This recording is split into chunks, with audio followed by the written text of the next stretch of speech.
Hey guys, today on Traveling with the Polkas, we are not traveling, but you can see our beautiful 1966 Airstream vintage, almost completely original. This is Mike.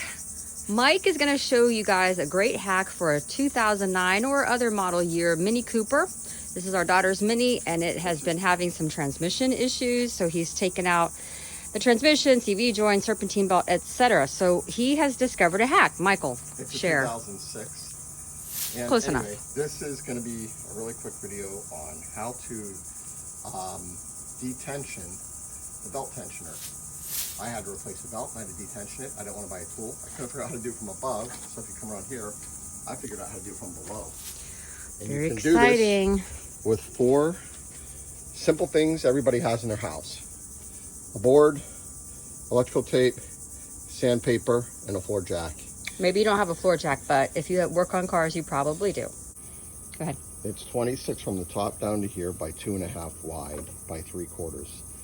Most importantly, it's 2.5 by 3/4 because that's what's going to fit for you to do it. You can't use a 2x4.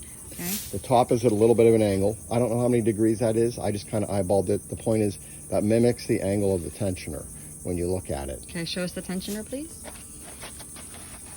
So that angle mimics this angle right here because the piece slides right into this notch and up here and against here.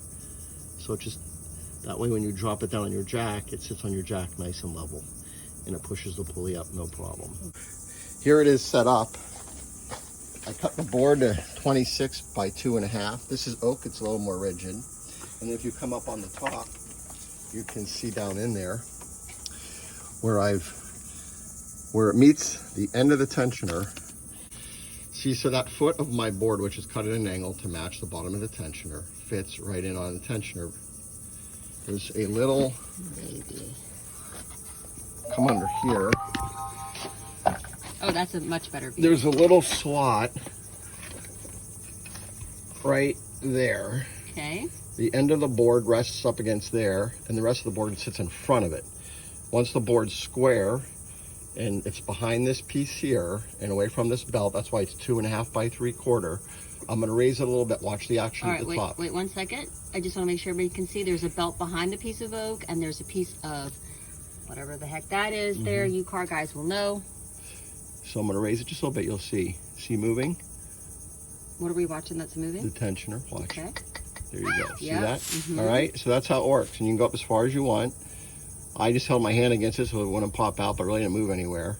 And then when you want to release the belt, this won't block everything because you can release the belt from here, pull your, drop your board, There's a bit of move a it gap out of the way, back there, guys, so that the belt is not blocked or touching the piece of oak. get the belt out of the way, put the new belt on, and leave it not on this pulley here, re-raise it, and with this little bit of space, you're going to push this belt right back on, pull this out of the way. Should we The show whole that? thing took me not even 5 minutes.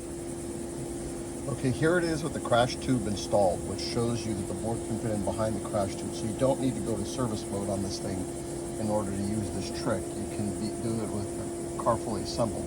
Here's the foot of my invention sitting on the bottom of the tensioner.